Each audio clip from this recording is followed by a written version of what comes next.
Okay, it's are we on? We're not on. Hello, there we go.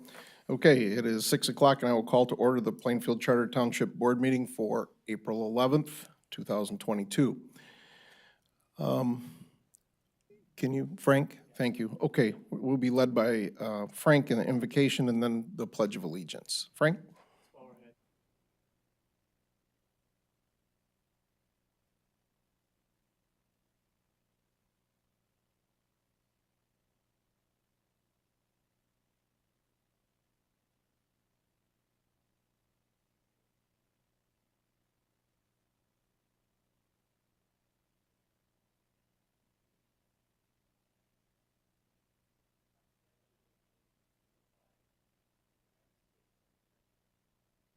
Republic for which it stands, one nation under God, indivisible, with liberty and justice for all. Thank you, Frank. Thanks for pinch hitting there on a moment's notice. Next item on our agenda is public comments. I don't know that we do not have any public comments, so I guess I'll close that portion and we'll move on to the review of the consent agenda. If there's no questions, comments, or concerns from the board, I would seek a motion to approve the agenda, including the consent agenda and accounts payable. I move to approve the agenda, including the consent agenda and the accounts payable. Support. Thank you, Jack. Support from Frank. Roll call vote, please. Mr. Hagedorn. Yes. Ms. Beatty. Yes. Mr. Pfaff. Yes. Mrs. Merrill. Yes. Ms. Postma, yes. Mr. Coleman. Yes. Okay. Item 7 on our agenda for new business is to consider replacing the HVAC system at Township Hall. Cameron? Okay, thanks, Tom. So we have two items to discuss tonight. The first is the HVAC, and then after that, we'll talk about the senior center. And you probably wouldn't have thought that the two are related. I'm going to tell you how they're related. Let's take a moment, because we got a little bit of time tonight. Let's talk about some of our funding coming in and out, which has been quite chaotic. That's probably the best word to describe over the last year, 2 years now. More one-time special funds coming in than I can ever recall. Federal, state funds for various things. And then us, beyond other communities, having one-time funds for PFAS remediation and things like that. So the financing side has been a little crazier the last couple of years than it has normally been. And so that impacts this as well. So as we look at that, two things to note to you. First, we have more money than you think we have, so that's a good thing. Second, we still don't have as much as all the requests we have. So as many ways as we have to spend it. So it's a good problem to have, but we've received some federal funding, direct federal funding, that's roughly $3.5 million. You're aware of that. But more recently, we've, with changes to the way state revenue sharing is done based on population, with the new updated 2020 population numbers, the state had to go back and adjust state shared revenue for the last couple years. And so we've got a little bit of backdated revenue sharing that is coming our way. So we are getting a little bigger allotment coming this year than we have in the past. So some of the budget numbers that we put together, Warren's gonna put a budget adjustment together in the next couple, he usually does that in June. That will reflect some of the increased revenue that we had not anticipated when we put our budget together. Now, as you recall, we put a budget together that was in the red. You know, it was a draw from our reserves. The amount of additional revenue we're getting from the state should offset that much that we're in the red. So it's a pretty significant amount of additional dollars we're getting from state shared revenue. So that's the good news.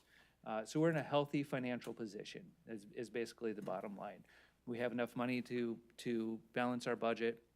We have enough in reserve to be in a healthy position to take care of our needs. And we have a little additional now from federal funding to invest in other things as well. So that's something that over the next couple of months, I want us to dig into that conversation of how are we going to use these federal dollars to the best benefit of the township going forward. From a purely reporting and accounting standpoint, Warren is putting in our reporting of how we're using the funds as fully as revenue replacement. And that's allowed, when we've talked last budget time, we talked about how there was a complicated formula to figure out what revenue replacement meant, and Warren went through that process and figured out that amount and put it as a budget adjustment at the end of last year. After he did all that work, they changed the rules for the better, and I think this was a needed change, and told communities that anything up to 10 million can be counted towards revenue replacement. I see that as a positive change because a lot of smaller communities were struggling with taking these dollars and fitting the very specific holes that they were allowed to use for those. So larger cities like Grand Rapids and Wyoming still would not be able to count all their ARPA funding for revenue replacement, but a lot of smaller communities can. And so that's the reporting that Warren's gonna do. What that does is then presents you with the opportunity to use the entire amount at your discretion, just as you would any general fund dollars. So anything that you may legally spend township dollars on in the general fund, you may now spend these ARPA funds as well. And that's a huge difference from what it was before, when there were very, very tight restrictions on how this money could be used. So that is all a lead into an HVAC system. Go ahead, Jack. I have a question. I was under the impression that these federal funds are capital expenditures, pretty much. That's not true? It does not need to be. Basically, and Warren's gonna confirm this for me, but my understanding is that they can now be used for any purpose that we would use our general fund dollars for. So anything that is legal for the township to spend money on, that now applies. It probably would be wise to do a capital project for a few different reasons. One, I think if there is any sort of post-audit type of tracking, the more that we can keep it contained to a few different categories, I think will make that paper trail a little cleaner, if that happens to be something that the federal government requires after the fact. So the more that we can show that we've consolidated into a few purchases would be easier than scattered over thousands of purchases. And two, I think investing in some of our capital items is where some of our biggest needs are. So as we look at that, we've been able to maintain a lot of our operational things through our budget in a way that is healthy without being, there's always more we want to do. There's never quite enough money, but that we're at a comfortable spot, right? We can meet our needs. There's always wants that have to fall by the wayside because we don't have the funding for them, but we can meet our needs. As we look at something that a need that's growing, we look at our public safety. That's something that we're meeting our needs, but we can see not too far in the distance a need that's growing to the point where we got to address that. The other side is the capital improvement. What are we doing to invest in our infrastructure, in our buildings, in our parks? And there's a number of items that are getting to the point of almost neglect. And specifically, I think about a lot of the playground equipment in our parks. There's a lot of stuff that is well past its useful life, and we've gotten our money's worth out of it. And it's time to start making some reinvestment into some of our playground equipment in parks. We have, and that's always the struggle with parks, there's always that shiny new park that you want to invest in, and we've done a lot of that over the last few years. But we need to reinvest in some of our older parks because some of that is getting broken, and our staff does a good job of making sure it's not unsafe, but there's certainly areas that need to be improved. So we look at that, we look at our buildings. We think we've got some shiny new buildings. They're not so shiny new anymore. Our new fire station is now, 14 years old, I believe. So, these things age faster than we sometimes realize. We look at our libraries. Those are much older structures, and some of our other buildings as well. So we're gonna have to make some investment there. So that's something that we're looking at. And then the other area that we will wanna look at making a good capital investment is our Plainfield corridor. And we have this opportune time to take amount of funding that we would really have a hard time scraping together ourselves to invest in jumpstarting our efforts on Plainfield Avenue. So that's something that we should look at very seriously as well. So we have plenty of opportunities to spend $3.5 million. I think we could spend it 6 different ways if we really wanted to. So it seems like a lot of money until you think about all the various ways that we could spend it and you realize, okay, we do need to prioritize how we want to spend this money and make sure we're making it go as far as possible for this community. So that's one thing to keep in our back of our mind. But coming back to this HVAC system. So when we did our budgeting last fall, we were still working under the premise that these federal funds had very limited usages. And one of those allowable usages, ironically enough, was an HVAC system because we could address air quality in a building. And so when we put together our budget, that was our intent, was to fund this HVAC repair, which is about $250,000. It's not a small project, to fund that through some of these ARPA funds. So that's, when we say we've got it budgeted, that's what we mean. We've got it budgeted through ARPA funds, which was not a part of our general fund capital improvement plan that you'll find in your budget books.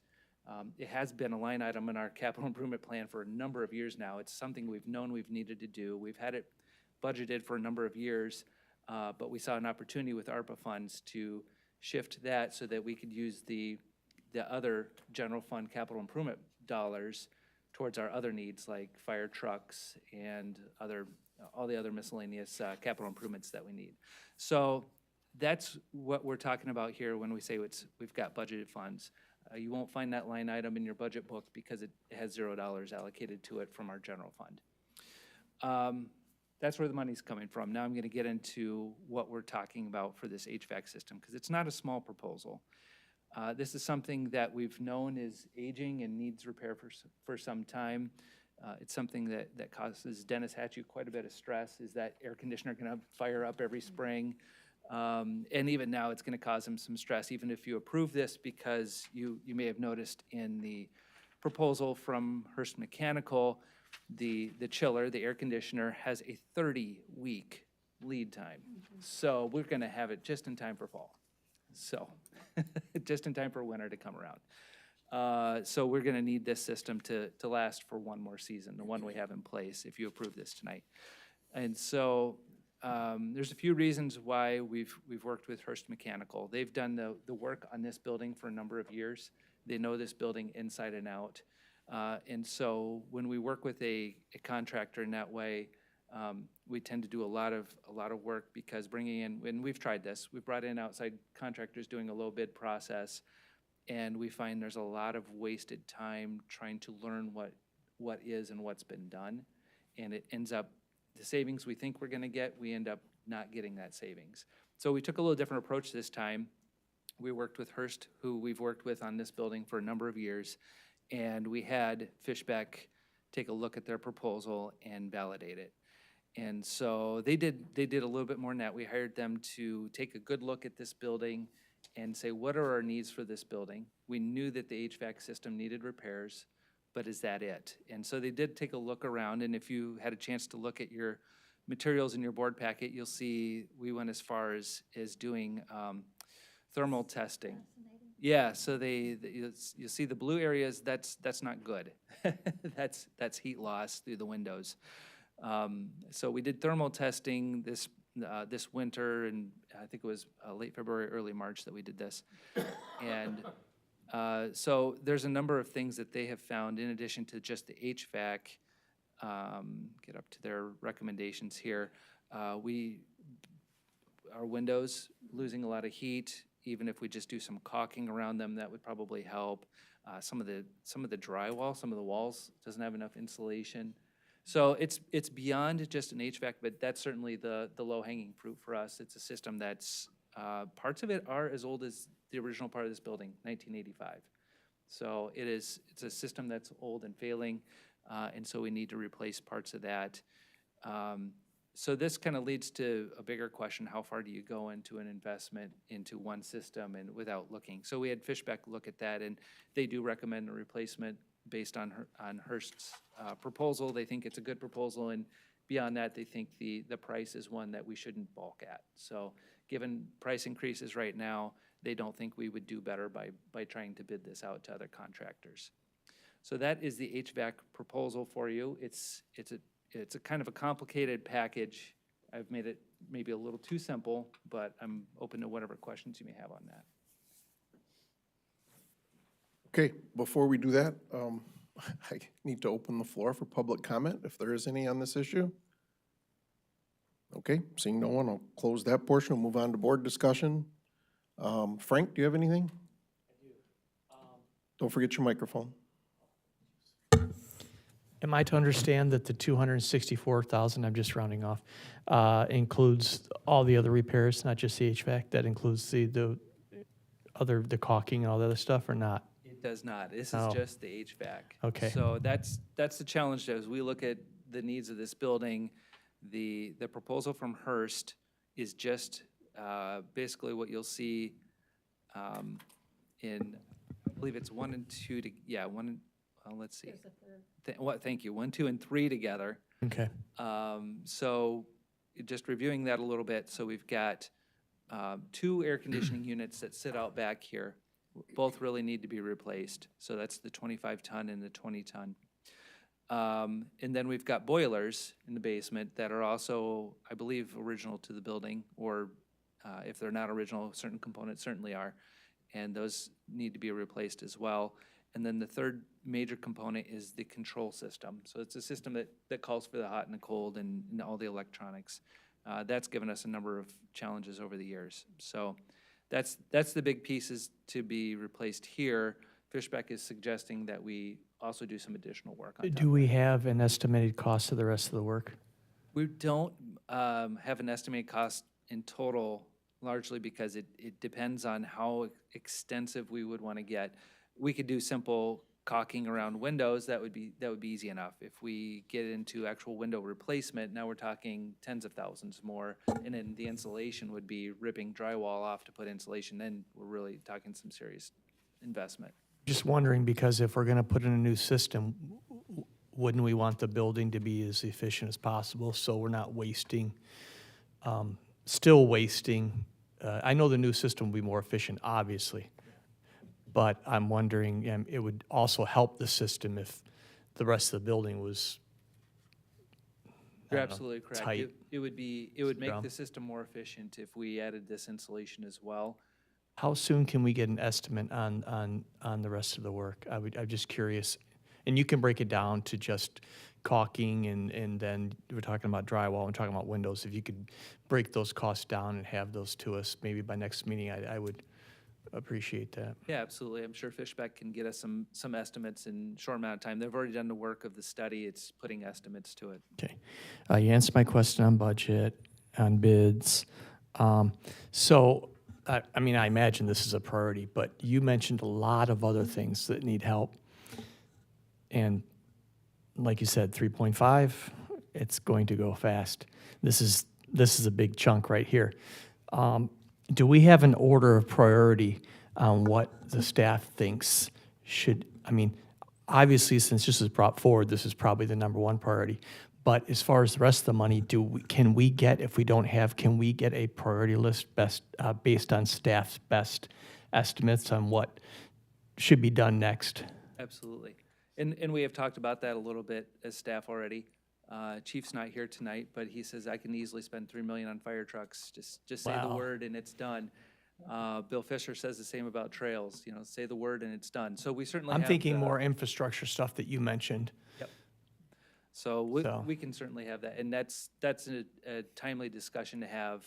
We were kind of waiting last fall for the federal rules to finalize to see if there was flexibility on how to spend it. And Well, it's a big change, because I remember us talking about it. It was very, very specific, and this is a really nice benefit to take advantage of. So the cost estimate on the rest of the repairs of the building, and then if we can get a priority list of, what the staff thinks should be second, third, those kind of things. I'd be interested in that. I think that's it for me then. great. Thanks, Frank. Jack? Thank you. Yeah, I don't have any problem with the method of going about pricing this out. I don't have any problem with how much the costs are.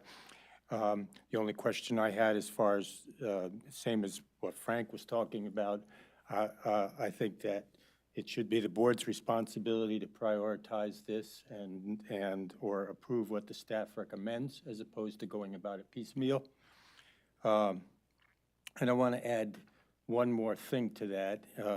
And I know that, like you said, everybody has their priorities, and we could put it in trails, and we could put it here, we could put it there. And I still have a heart for paving Childsdale, and I know that was not on the county's list, and so I want to get my 2 cents in for that. Thanks, Jack. Susan? I agree with the things that Frank brought up and Jack. However, in the last paragraph of the memo from Jen, the HVAC system is the funds are available or planned. Is that right? Are we going to end up with 263,000? What? So when we budgeted for that, we planned for it out of these ARPA funds, Oh. these federal funds. Okay, And that was largely because we had the 3.5 million in very narrow buckets on how to spend it, but this was one that we found, hey, we can spend it on that. And so that's when we set the budget, we planned on that so we could free up other general fund dollars for the other projects that we needed to fund. So, yeah, I'm with Jack. I don't like piecemealing it. This was one we had piecemealed in advance before they changed the rules. And so I agree, for the rest of it, we want to put our priority list together so we spend it, we really push our priorities forward. another comment would be that I've never seen the detail of I'm sorry, the heat loss in a building with as many pictures as they provided us. I'm just really, really pleased with the quality of the work that Fishback did to prepare us for this meeting tonight, because it was a huge shock for me to see that much heat loss. And I too agree that I think we would be short-sighted to be putting in a new HVAC system and then letting the air go out, the nice warm air or cool air get out. I think that that's all that was on my mind about this, other than I was concerned about the 30 weeks. Is that possible, that there's any other route to go to get the materials that we need? For example, we need it because we've got winter coming. Is there some state down in Florida, someplace that MTA might work through, someone who doesn't need the HVAC system, certainly not in the summer, and they won't need it as much in the winter, and perhaps there's a way to find the materials without having to wait for some boat to dock in California? We'll certainly look at that. I think the 30-week is intended to be more of a warning. It may be less than 30 weeks, but it's a indication of how far out some of the supplies are right now. We'll certainly work with the contractor to make sure if there's any opportunity to advance that, then yeah. And Hearst Mechanical also is in Plainfield Township, so Correct. I always appreciate it when any of the work that we require can be done by people in Plainfield. Good job. Thank you, Susan. Kathleen? I'm on board with everything that Jack and Frank and Sue have shared so far. I think that priority list is important. And just a plug for the fire department. I think we've been kicking that can down the road for a long time as far as their equipment that they need, a ladder truck and things like that. So we can keep that in mind as we move forward on this. And I think as far as the supply chain goes, I think everybody's hurting. You know, the water department's still struggling to get supplies to move forward with the water main projects, and supplies are just not available across the country, so we're just in kind of a waiting game, and there's not a whole lot we can do about it. Thank you. Kathy? I think everyone has articulated exactly my thoughts, so great job. Okay. Bill? Person, sorry to be late, but that 6 o'clock's really hard for me because I didn't leave till 5 minutes after 5. You know? Don't forget your microphone. But I do want to I agree with Frank to a point. I don't think that the caulking and winterizing should be a part of buying new equipment, because we need new equipment. But we need to have a good schedule with our buildings and grounds people to do this on a routine basis. You know how I know this? I own a home too, and I have to do this and have it taken care of. So this is something that we're gonna have to check our scheduling, but by all means, improve it. You know, under my desk in the office, I have a heater. Shirley Pasco's got one under her desk, because it does get cold down here at times. But proper caulking, proper materials will prevent that, along with good equipment. You make an excellent point, Bill, that the heat loss in the building is pretty substantial. Anyone who works in here knows it. And we all knew the windows were a significant amount of heat loss. You can feel it when you go up to them. I was surprised by the walls, how much heat loss goes through. You know, we've got brick exterior, and you would think they're well insulated, but there's still a lot of heat loss there. And to his other point about maintenance schedule, that's another effort that we're working on with Fishback right now in terms of building maintenance and anticipated costs and regular schedules. So that's something that Jen and I and Dennis have been working with Fishback on in the last few months, and that's something that we'll be presenting to you as well in the next few months here. Excellent. Okay, thank you, Bill. I also, oh, you got something else, Frank? I'm forgetting that tonight. I never do. Couple of questions. So up to 30 weeks, they're probably worst case scenario. But we're going to be smart enough not to replace the air conditioning and shut it down during the summer months, correct? Like when we're in here having board meetings or you're working here. If it comes in earlier, we're not going to go, hey, August, let's shut the air down. I just want to make sure that probably a lot of people don't think about that, but that's the reality of working in the business. And I think we would have a staff walkout if we did. okay, good. So that was a August, I don't know. okay, that was a side question.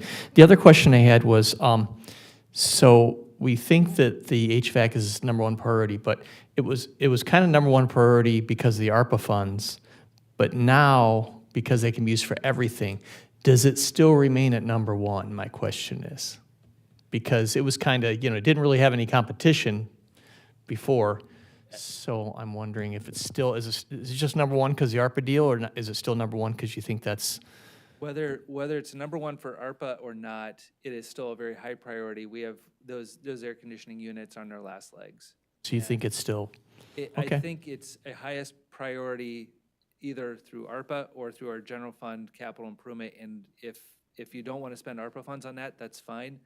No, I'm not saying that at all. I would go back and rearrange our capital improvement budget for this year, because this would be a higher priority than some other things. And I would say, let's hold on some other things and bump them to the following year, because this is that high of a priority. Okay, thanks.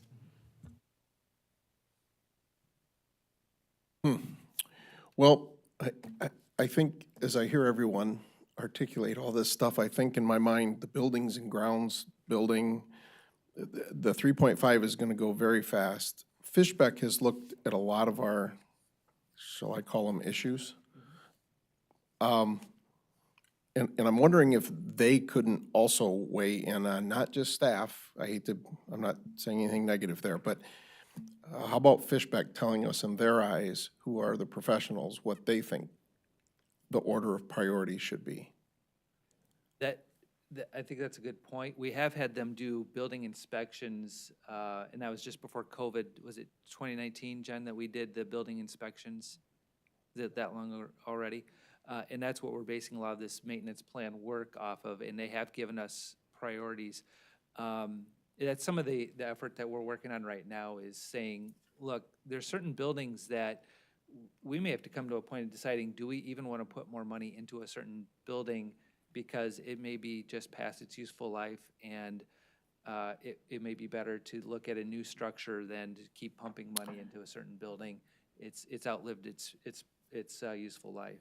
I think our living examples right across the street from us, parking lot from us right now, that fire station is, wasn't there a $2 million number thrown around about that time for updating that facility?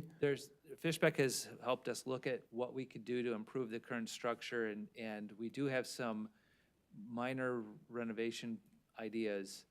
But yes, it's a 44, almost 45-year-old structure that has served its useful purpose. A lot of the way our fire service has operated out of that building has changed since 1977. It used to be a residence for a family, and now it's a residence for a group of 24-hour shift firefighters. There was also a presumption 45 years ago that all firefighters were male. That is not the case. And so our facilities are not well suited for that. And so, yeah, we do need a number of renovations there. And it is to the point of saying, is this investment make sense, or are we just putting good money after bad? So that's part of the analysis that we're working through with Fishbeck right now. I guess in my mind, I'm thinking we get the Biden bucks, right? So pennies from heaven, but all of our buildings are aging like the fire station, like the one we're sitting in, like buildings and grounds. So are So we. we're gonna have to start at some point budgeting for capital improvements that we keep kicking the can down the road on. So, I understand the air conditioner and furnace may need to be replaced at this point in time, but you can make that argument in a lot of different places in our world right now. So I agree, we need more information. We're gonna talk about another one that is gonna get interesting too, I think, but, so I guess if someone would like to make a motion, great. If we Can I don't, just make a comment first? Yes. Are you thinking perhaps it would be best to table this until we get that priority list? well, I'm hearing that from some, and I don't think that that's far-fetched. So here we are with our arm behind our back, right? So when are we gonna start the clock ticking for 30 weeks of, in all reality, 30 weeks from now, that air conditioner isn't gonna be worth a poop to us. And I don't even know if they can install it in weather conditions that are that cold, because you wouldn't be able to fire it up and test it, none of that stuff. So I'm not so sure that that's not prudent at this point, to have more information available to us so that we know this is a priority that needs to happen, number one, number two, number three, so that we know where $3.5 million is gonna go wisely. I don't know, my opinion. Or considering the time limitations, like you said, you can't be installing it in the middle of winter, we approve this and then work after this on that list of priorities.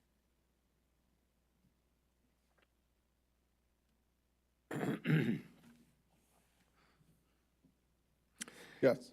Have we ever developed the best way to say it, is a standard maintenance program that our buildings should be checked for such and such a thing with the Buildings and Grounds Department?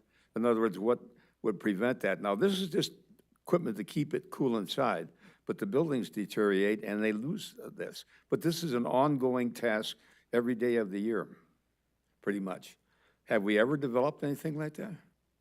So Buildings and Grounds, yes, they do have a regular maintenance schedule where they go through buildings multiple times a week and check boilers, check these things throughout the building. In fact, this building, I think that the check is probably 5 days a week that they look at those things, different things every day. But so they do have maintenance plans in place and they do review that. What we're really facing here is end of life of, know, this air conditioning unit is 35 years old, one of them, and the other is 24. So they're well used. they're just end of life equipment. The question of whether we replace all of it or pieces of it, I think is probably a good question. But I would certainly advocate for the chillers, if nothing else, because those are the ones that are giving us the most trouble. Yeah, well, I agree with you on that. Yes, Jack.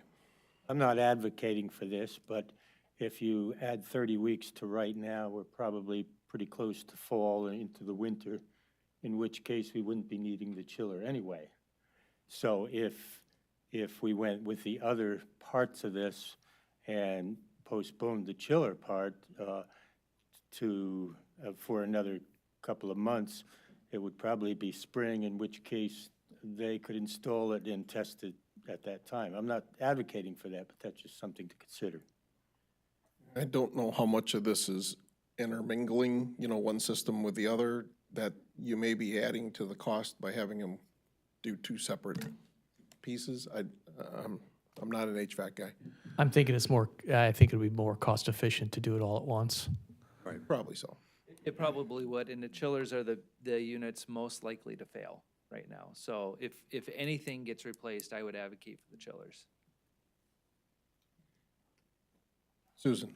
I'm wondering if with not a vote, but with an indication from us, if we received a list from our staff that prioritized the different needs, if their need is the HVAC system, then we will have wasted a week or two of getting started with this huge project, including ordering materials and things. And so I wonder if we wouldn't be wise to go ahead with this tonight, because this is the priority that the board ultimately is going to probably find themselves, after the staff has done, looking at exactly the same proposal.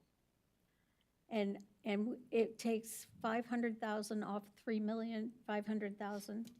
It leaves 3 million to do lots of good things, including fire stations and things like that. 3.25.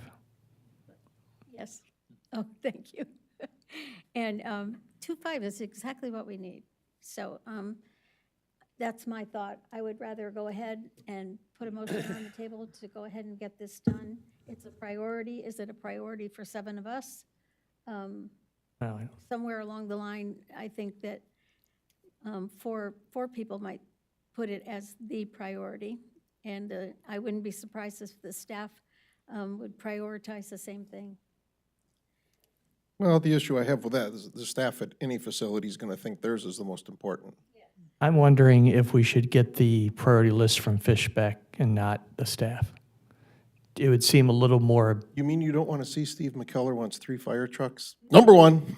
I'm saying that I think if we leave it, I mean, staff's great, but we all have biases towards what the heart wants. I'm wondering, Fishbeck is a separate entity. I think might give us a more objective priority list. Yes and no. They'll give us a list of building needs. They won't consider fire trucks. They won't consider parks. They won't consider those elements. So I guess that's my role Well, is this in the number, is to- the HVAC for this building, though, the number one building priority? Yes. Yeah? It really is. It's these chiller units we've needed to replace for a number of years now. We've put enough Band-Aids on them that I really hope they make it through this year. Well, yes, Jack. Yeah, and I agree with what Cameron's saying in terms of each department head's going to have his favorite. I think we have to place a lot of faith in Jen and Cameron to decide what recommendation they give us as far as a priority. And if Cameron's saying he feels this is a priority, I'm willing to go along with that. The only thing I don't want to go piecemeal for the rest of it. That was going to be my suggestion is, okay, so we move forward with this piece. From now on, though, I think we need more information about what else we have. Well, what are we looking at? Otherwise, 3 million's going to go, whew. Okay? Okay, so. I move to approve the proposal from Hearst Mechanical to replace the HVAC system at the cost of $263,649. I'll second that. Thank you, Frank. Support? Thank you, Susan. Roll call vote, please. Hey, Mrs. Merrill? Yes. Ms. Beatty? Yes. Mr. Brinkman? Yes. Mr. Hagedorn? Mr. Pfaff? Yes. Ms. Postma, yes. Mr. Coleman? Yes. Okay, board discussion on the community center, which, okay, do you want to start? Yeah, I get this little presentation. So I think your points are well put, and that really ties into why there's not more materials on this agenda prior to tonight on this, because this is another item. I would describe this proposal like an all-you-can-eat buffet, right? So what proposal is in front of you? Whatever you want it to be. So we could spend anywhere from 0 to 800,000.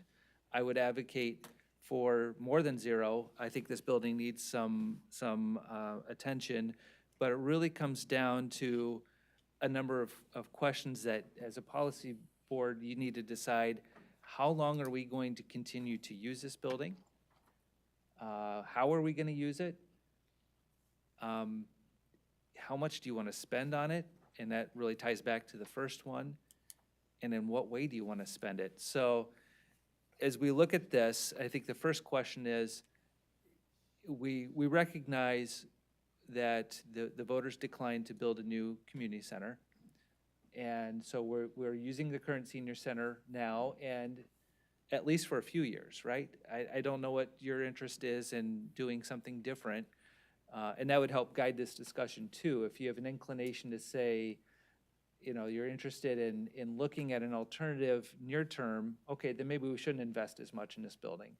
But if your thought is, no, let's put that on the back burner for a while, okay, maybe it's time to make some more investment in the current structure that we're currently using and make any future plans further off. So I know that's a big question, and it's hard without, unfortunately, I can't give you particulars in terms of what other buildings might be available. I know we've looked at, and things go as fast as we hear about them, right?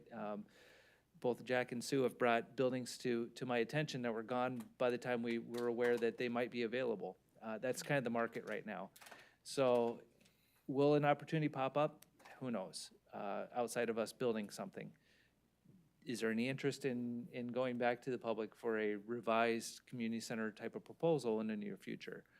That really weighs into this question too. Do you want to spend $800,000 on a building just to abandon it 5 years later? And I'm guessing the answer is no, but that's for you to decide.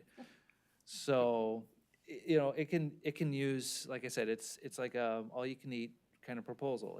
It has a million different options, not quite literally a million, but there's numerous options and combinations that you could do to improve this building. So we'll kind of talk through that a little bit here. Pull up what Fishbeck has put together for us here. Before we do that, Yeah. can I start by saying, my understanding is this building was given to us by Northview Schools for $1 in 1984, as long as we used it as a senior center. We're calling it a community center. Was it given or was it leased? It makes a difference. Well, if we don't use it for their stated purpose, it goes back to them. Okay. That's right. So there's a deed restriction that says it, Not really Oh, ours. it is ours. it is ours as long as we use it for the purpose stated, which the purpose stated was senior center. So here we are calling it a community center. There's rental activities that happen there. Is that part of a senior center? I'm just, before we launch off into, in my mind, this is another building that's an utter embarrassment. It has had nothing done to it to speak of for years. Oh, boy, that building's old, because that used, I mean, it was an elementary school way back in the day. 60s is probably fair. Well, yeah, maybe, that would be my guess. So, I'm hoping you all visited there, but, so I guess clean up on aisle 7 before we even start with what are we gonna do and who wants what and all that fun stuff. Are we doing this the right way? I'd have to hear more from Cameron. I'd like to also hear from Sue. I appreciate Tom's question, because that's what I've struggled with too. Yeah. Where do we start I with this? agree. So, and that's where the first question in my mind is, how long do you want to use this building? And Tom's right, as long as it's no longer a senior center, it goes back to Northview Public Schools. That's right. We Go don't, ahead. we don't get to Yeah. repurpose it. Has to say a senior center. But that doesn't mean we can't rent parts of it out, right? Or does it? I don't know. I don't know that either. I don't At that point, who insures it? What happens if they burn it down? Yeah. I know that's We a, haven't been renting it out, correct? we have been. Oh, we have been. Until I can- COVID, yes. Until COVID. Sure, I mean, yeah. And in that lies a problem for them, in that more than half of the building has to be secured so that renters aren't in areas that they shouldn't be. And I don't know that we even rent it for enough to cover our expenses. That probably is part of philosophy following the rental discussions. It was to be priority rented to someone from Plainfield Township, has to be the renter or the rentee, whatever it is on the application. There was community discussion about smoking, drinking, all the things that would be permitted or needed for a party or some kind of special event. And so the fact that the township said no smoking in the building and no drinking either, no smoking on the grounds now, but it has never had alcohol involved with, permitted to be used there. So it was a building that had a philosophy that followed it, and it was to give back to the citizens of the township who needed a place to have something, not gigantic, not 300 people, but to have a family reunion, to have a Christmas party, to have that kind of thing. So you've been renting it for a long time, is what you're saying? It's been rented for a very long time. Is And that it worth was, it? Are you making money? probably not, but that wasn't the intention. The So it was intention to was. give back to the community. Exactly, and to have a rented it rental all. rate that covered the cost of somebody coming to empty the garbage cans the next day or something like that. It was never to make money. But that is not a function of the senior activities. It is not. Johnny's birthday party is not a senior citizen function, True. right? I mean, How old's Johnny? It could be. well. Yeah, I don't know. Yes, Jack? One of the main reasons we decided to build new was we could not do any expansion on this. And there's a huge problem. We could not. Why could we not? There's no restriction that says we couldn't make it larger? It was more of a functional infeasibility. The way. That's different than saying we couldn't enlarge, we can do whatever we want. It wasn't practical to expand it. There's Okay. probably a better way of stating it. Yeah, okay, yeah. And to me, if you're going to look at putting money in this place, you would want to help the expansion, and I'm not sure whether we could do that with the money involved. And if you're going to put more money in it, then you have to make a decision, if we're putting more money into it, are we abandoning plans for a new center? And because, to me, it would be good money after bad. So, the other thing that I wanted to say is, nobody has mentioned this, but we have an original agreement with the schools, and I can understand that agreement based upon a school that was operating in the 60s and 70s.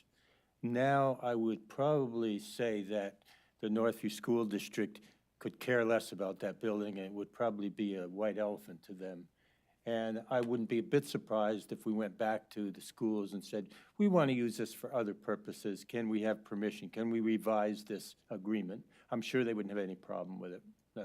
It's personally the way I feel about it. So, maybe that is not going to be something that would stop us from doing things. Just an idea.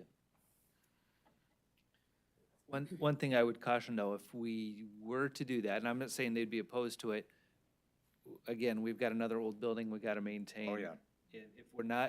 If the senior program is no longer here, but we're holding on to the building for a different purpose, now we've just got one more Another white building. elephant. Yeah, That exactly. now we're responsible for, so. Well, I don't think we should put any money into it as far as making it large or expanding it. I think that would be a huge mistake. I mean, the building is old. And we're going to put some new part on it, and then the rest of it's, 5 years from now, it's no good. And okay, now we have this little part. What are we going to do with this 800 square feet we added on? Or, just use it a number. But I think if we're spending any money on this, it should not be to build to add on to it. That's just how I feel. Um, Go ahead, go ahead. There have been some people with very good qualifications, backgrounds, who have toured the building and given us some suggestions of how to address some of the specific concerns. And I'm so glad that Christine just walked in the door, and she can explain it much more than I can, but there is a huge need for storage. And the seniors have just concluded a 2 or 3 month effort to try to get rid of anything in the building that was taking up floor space. What, would it be okay for her to go over? Can I ask a question first? I don't think that's, I'm just going to say from my point of view, I don't think we have to rehash and go through all the work that's already been done. I think the idea that's on the table is not that tonight. I think the idea is maybe Cameron can lay out some stuff like he was going to and give us some suggestions, but I really don't want to go through what's been done. I'm glad if they made more space, I'm glad, but I don't need a retrospect on what's already been done. I'd like to know what we're proposing that we can do. Well, the retrospect brings me to a suggestion that is brand new. I'm sorry, I don't know north, south, east, west, but the upper left-hand corner of the diagram that's on the page, there's an exit door there. And several people who visited and looked at the building trying to help us solve the storage problem suggested that without changing that emergency exit door and without changing all the electrical and everything else that's on the exterior wall to the right, you just see a little bit of it, attaching some sort of a storage building or addition to the horizontal line that is that wall there. Could easily be done. It's not a huge construction project, and it would address some of many of the concerns for storage, which at the present time, you'll see only one place for storage, and that's in the room at the center of the building toward the back. And this additional storage unit would move everything from inside the building outside into this storage unit, and then that storage area would become available.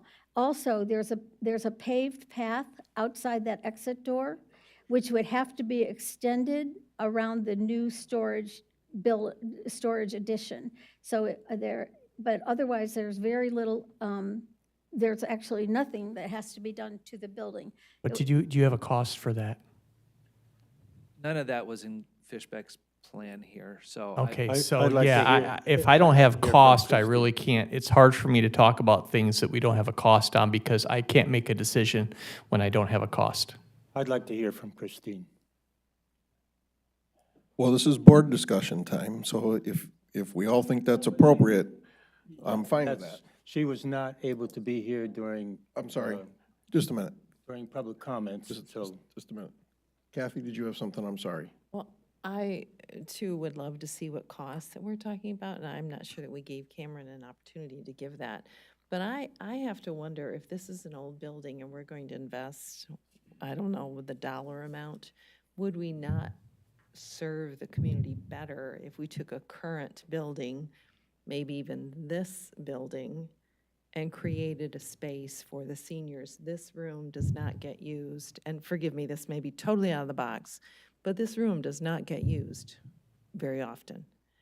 Is there opportunity, if we're going to invest, or maybe in the library building we already have, is there opportunity that we invest in that and let this go? Just a thought.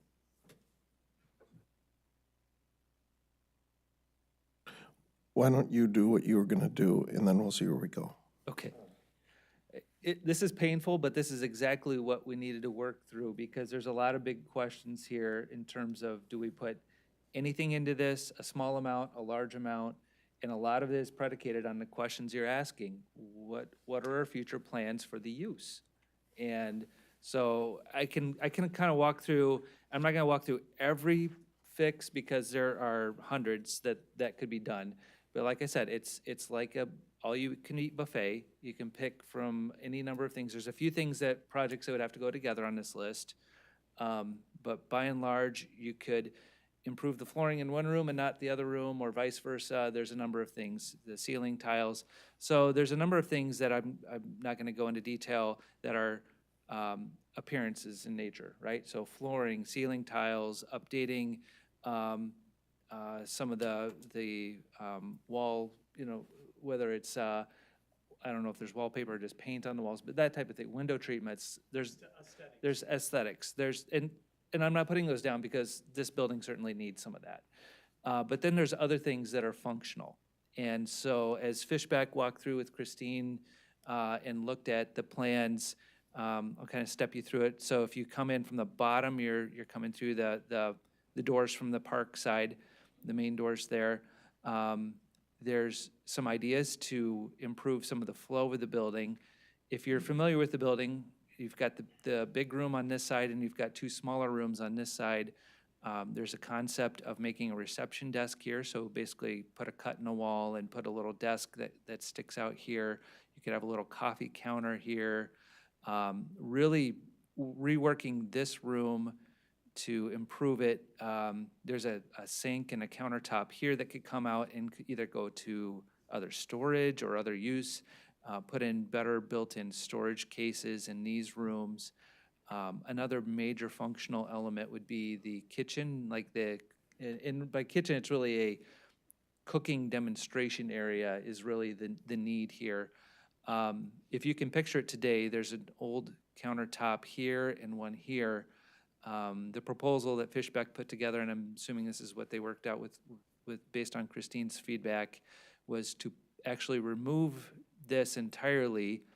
And I think if I recall correctly, it had a focus on redoing the kitchen materials here, but then have a pull-out workspace that could be relocated for classes or whatnot.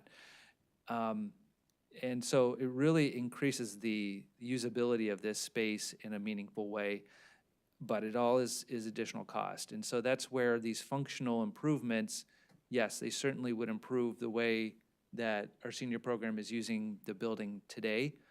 The question is, how much do you want to invest in some of these improvements? Some of them are things that are, I would say, Jen and I would call kind of the quick and easy things that even our staff could do, like putting in better grab handles in the bathroom, right? For folks that need assistance getting off the toilet, we could put in better things like that today. But that's included in this plan too. So we could go from doing minimal improvements, something substantial or something in between. Like I said, there's any number of combinations that you could look at here. By and large though, even with all of this, it doesn't add square footage. None of the plans add square footage, and that was always a concern, which is why we looked at building a different building. And there's a lot of limitations to the building to adding square footage. One of them would be the age, but another would be just the orientation. And then if you add square footage, there's no parking. So this is all the same logic as to why we didn't expand this building the first time. But there are certain functional improvements that could be made that would make the current uses flow better. And so that Fishback has worked with Christine and her program to see what enhancements would actually improve the building at somewhat a reasonable cost, right? So we don't have to do it all, but if you did part of it, would it help today's use? So my goal for tonight is not to come to a decision. My goal is to load you up with a lot of information to ponder on so that we can come to a decision at some point down the road here. So, and also discuss and answer questions. Looks like Bill has a question. I have more of a statement than a question. Don't statement. don't forget your microphone. Oh, you mean to tell me you can't hear my voice? That's honorable for me. No, but what my statement is this, it's a question of fairness.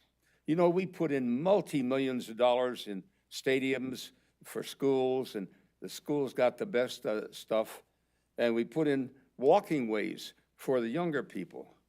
But we have older citizens, and I can attest to that. I paid over my lifetime into those. Now, here we have a need, and we have the best seniors program in this state and probably in the country with the way it's been going. And we've got a really good thing going here in this township. we should support them and not try to undercut them. You see my point here. If you're going to come up with well, we need a new college, or need a new school, well, come on now. Maybe we need a new senior center too. What's fair is fair. And I think that should be taken into consideration. I know Frank doesn't like that idea, but I really don't want anybody to speak for me. I can do that quite well, as you know myself. It's not that, it's just, I need to know the cost. I don't have any cost. This conversation for me is I'm not against it. I just, without a cost, I can't make any, none of us, I don't think can make, I won't speak for anybody else, but I can't make a decision when I don't know what the costs are going to be. And we can only put so much money in a building that's 50 years old. But I'm not saying no to this or yes to this. I have no idea because I don't know the cost. So I can't make any decision. I don't think you want that decision, but I need some cost estimates to really even do anything on this. And we're happy to put together packages or proposals. That but would be great. But we need we need a target to aim at. That's where I'm. I have no idea on cost. I'm not in the construction business. I can't tell you that it's worth 40,000 or 50 or 100. I just don't know that. Okay, It's got not a my cost for area. you, 800,000. Do you No, want to spend? Okay, good. absolutely The not. target is below 800,000. So see, I need some help in. Far below. This is what I need from you. I need some direction because right now Yeah. I'm aiming at a target from 0 to 800,000. I need you to Where help. did the 800,000 come from? Is that if they did everything? If we did absolutely everything, And that'd be worth more than the building. it'd be worth more than most of us probably want to invest in infrastructure. So yeah, if you could put some packages together, that would be good for me. But I need to have a target, right? So that's what comes back to, what are you comfortable with spending on this building? And then from there, we can prioritize, okay, if the budget is X, then, okay, what are the priorities? And we can work with Christine to say, what's more important, the kitchen or the welcome center? Or the flooring, or the ceiling tiles, or the lighting, and work through some of those priorities. Right now, we don't even know what are we aiming for, so. Jack? In terms of, and this is just a personal opinion, in terms of establishing some categories, I guess for me, the top category would be functionality. How much money could we put in there to increase the functionality? The second, underneath that would be aesthetics. And if you wanted to give us costs, and there may be a third category, I don't know. If you want to give us costs on each, I feel much stronger for functionality than aesthetics, but others might differ on that. But at least then we have something to get a handle on. Yes. Might we also, in putting the costs together, can we find out how old the air conditioning and heating units are? So we don't Yeah, sit here absolutely. faced with another kind of problem. And do we worry about that roof, or has that been repaired? We've got I don't know the age of that. we have, Fishbeck put a nice little book Yes. together for us to refer all this, how old's the air conditioning, how old's the boiler, how old Right. is, so we can look at all that and help you better assess, is this building worth putting money into? Very valuable. Yeah. So can I try to summarize, because I think we're just rolling and rolling and rolling. I think it's clearly been stated that we think we need to put some money into this building. But I don't think we know for what and for how much right now. And I don't know if we need to hear from Christine, but that's fine with me if that's what we want to do. But I think we all there has to be some working together here for what Christine's priorities are, maybe what our priorities are. We just did this with our other item on the list, the HVAC system. We're kind of kicking the can all over the place and coming to the same conclusion. I don't think we want to cheap out. It's already cheaped out. So for us to put bar grabs in the toilet area, I don't even know if these toilet areas are ADA compliant at this point in time. Probably not. They're probably not. So some of the things that we opt to do are just gonna lead into other things that'll have to be done, but I'm gonna go back to how I started. Is this building being used the way it should be being used? If we do all this stuff, are we still gonna rent it for a fee that we lose money on? And it's not about making money or losing money. I understand that we're doing it for the community, but this is supposed to be the senior center, not Johnny's birthday party. So hip, hip, hooray. I'm trying to summarize and say, we all recognize something needs to happen here. But I think it's bigger than just, are we gonna put in 2 toilets or 3 toilets, and how much does that cost? There's other decisions that need to be made. Yes, Kathleen? Just a thought, I think, we're bouncing all over the place here.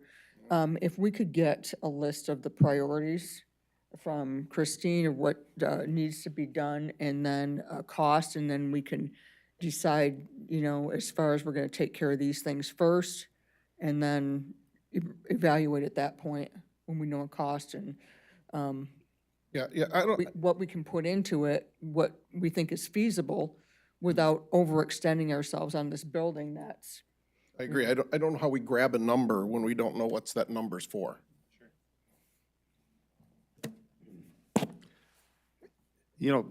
I've heard lots of talk about the age of the building. I'd like to take this board on a tour over to Germany and places like that. There are some of them that were in the 14th century and they've been maintained and kept going. So, I think we're getting a little bit spoiled at times, but I've seen old buildings that can still be used.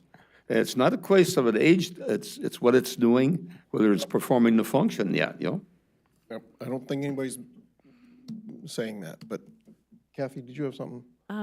Just one comment. I'd like to go back to the very basics of what is our obligation to have this building for seniors, and I'm not against it. Love seniors, becoming one myself.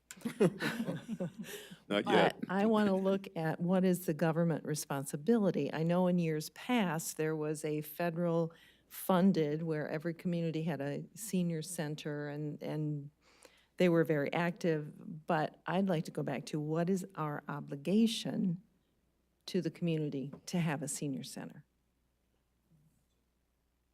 That really is a policy decision. Legally, there's none, obviously, right? Not every community has this amenity for their community.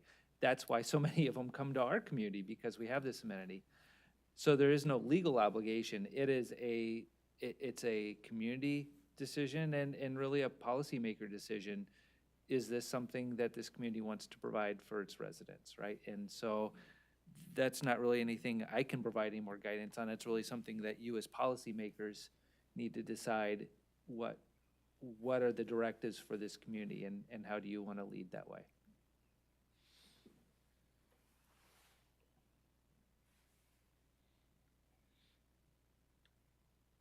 Anything else?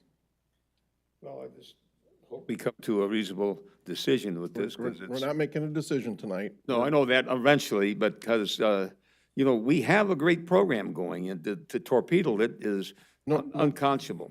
I don't think And- anybody's saying that. We're And saying I we want just think more, that we should consider that, but everybody, we're just saying that we need more information to make intelligent decisions. That's all. I got you. Oh, sure. That's all. We always need that, really. Yep.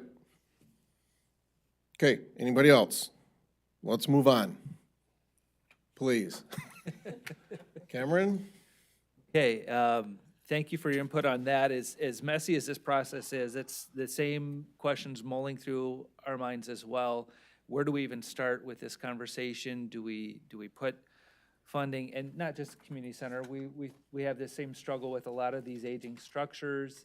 How much do we invest in a building that we can see all these problems either currently or coming down the road? So that's why we're going through a larger effort of reviewing all the buildings and putting maintenance, basically capital improvement plans, asset management plans together for every building so that we can have a better perspective of all of the buildings together. Because I hear you struggling with that, and I struggle with that too. Jen struggles with that too. you know, we want to put money into this or put some effort into this, but at what expense to all the other things we want to put money and time into? And that's hard to do. You can't do that in a vacuum, and I understand that. So thank you for your feedback tonight. This is helpful for us as much as it might seem like we're talking in circles. It is helpful for us to know what kind of questions are on your mind. Moving into superintendent's comments, couple things. Water main season construction is officially underway. We've got the project starting on Harrington up to 10 Mile. That work was supposed to begin today, I think tree clearing along the right-of-ways. So we'll start to see more work up in that neck of the township, moving up into Algoma Township this summer. Additional work going on in other areas too. Wrap up of projects from last year. We gave our contractors flexibility to extend some of the work into this year for better pricing. So we'll see work along Packer and Belmont in some of those areas as well. And then we have some of the grant-funded work off of Rogue River Road on Rapid Fall and Woodwater, that neighborhood. That was not a part of the original settlement. That was part of the $4.3 million that we received from the state to address PFAS in areas that the consent decree did not cover. So you may recall Bittersweet, we did last summer. That was an emergent issue. Now we're going to focus on this one, and then there's a third piece to come next year for that as well. So if you enjoyed driving on construction-free roads, sorry, it's over. Season has begun. So it's a good problem, but it is one that we'll have to live with for the next number of months. Seasonal. It is seasonal. The season is longer every year. Speaking of road construction, I received from Jerry Byrne today some copies of their 2022 budget and 5-year improvement plan. I got 3 copies, so first do you like the most? yeah, first, I'm not gonna make that judgment call, Sue, certainly not in a public meeting. So whoever wants a printed copy, let me know, and if we have more than 3 people, I can always ask Jerry for more, so. One to this side, One to this side, one to this side, and one arm wrestle over the last one, so right next to you. we'll figure it out. That's wrong down. I know So maybe you want to share them around, but I'm sure Road Commission will be happy to share more if you want more. The last item on my list, the first Brownfield Committee meeting will be later this week. So that effort's getting underway. The group will be getting together, figuring out what their role is, and we'll have our consultant from Fishbeck in to give them some guidance and help them understand what the Brownfield Authority can and can't do and what their role is, and start working on putting together the bylaws of the group. That's all I have. Okay, thank you. Let's go down board discussion. Bill, do you have anything? Oh, yeah, I certainly do. That line. You got to turn this on. I need an answer from you, Tom. I wasn't able to reach, and I tried several times, about what date we want to set the memorial. Bill, I arrived back in town at about 3 o'clock this afternoon. Sorry, I didn't Not know going that. to talk to you on the phone while I'm driving through traffic like that. So we can talk about that. It doesn't, I think, need to go there right now. There's plenty of time. No, there isn't. That's why I'm doing that. 'cause Memorial it's Day gotta is the end of May. This is the beginning of April. 26, yeah, but there's lots to be done. We can talk about it offline. Anything else?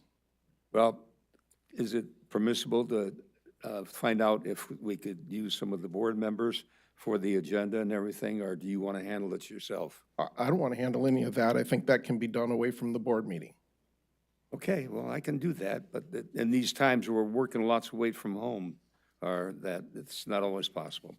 But I'm trying to give Max a heads up so that we can get the thing going. Yep, understand. And that's the point. But we are planning, I was suggesting the Thursday before the Friday, because people all go away and they come back on Memorial Day, and they're not here for our programs. We normally have it the day before or the day after they go. And that, I would suggest to you that we have it on May the 26th, which is a Thursday. That's what I was trying to get nailed down. Okay, thank you. Kathy?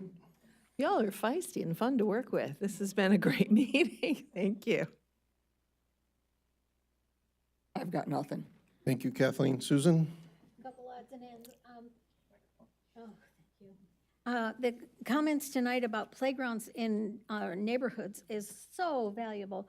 And I wish as you go ahead, if you could give us the addresses of the vacant lots. A lot of the old playground equipment has been pulled out, and we don't even realize when we drive by that that vacant lot belongs to the township, and it should be a park. There was some investigation about turning some of those vacant lots into homes if people were interested, if the township was interested in selling that. And the answer was no, they were left as part of the deed restrictions as park.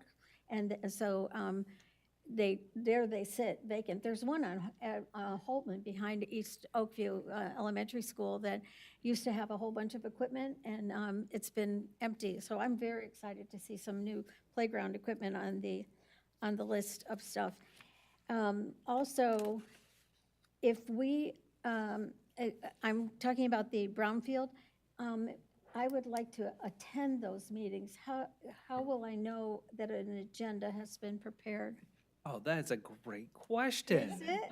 Just happens to be ready. You can go, anyone can go, not just you, anyone can go on to the website and sign up for, get email notifications when meeting agendas are published. So you go on our website and you can find the full list of agendas. But is the brownfield, oh, there it is. Brownfield Redevelopment Authority. So you go in, you have to be logged in as you, otherwise it's just gonna send them to me if I click them now. And you select which ones you want, and you will get them just like you do the regular board meeting. That sounds wonderful. Thank you for that educational opportunity there. I appreciate that. Well, I think that it is very exciting because it's also my last question. All right, thank you. Jack? I have nothing, thanks. Thanks. Frank? Just to mention, we have an infrastructure meeting Thursday at 8 a.m. for those who want to attend. Thank you, Frank. I'm all set. We're adjourned.